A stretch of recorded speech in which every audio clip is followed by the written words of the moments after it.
Paano nga ba mag-change ng password sa ating Landbank iAccess? So first guys is punta sa Chrome and i-search dito ang landbank.lbp.com. And then pag na-search na at ito yung lumabas, ayan, itong Landbank iAccess, click mo yan. Then pagka na-click mo yan, syempre mag-login ka. Ilagay mo dito, scroll pa-slide lang dito sa username, syempre ang inyong username, then password. Then login mo lang. Then pagka login mo na,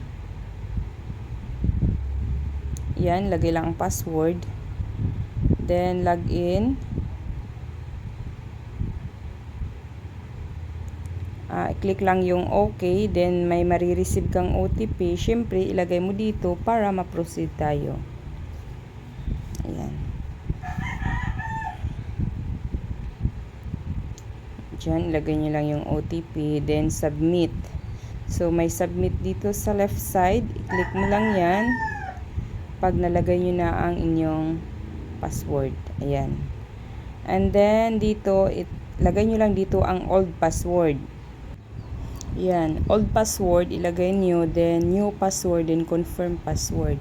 Pag okay na, syempre, i-click mo na yung submit. Yan lang siya.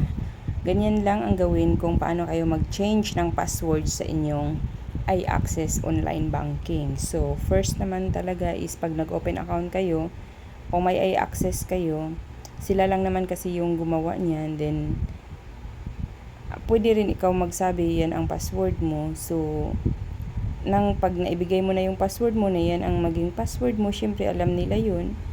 At pwede mo naman siyang i-change kung gusto nyo lang naman. So, ganyan lang siya ka-easy kung paano tayo mag-change ng password sa ating mga Landbank iAccess account online banking.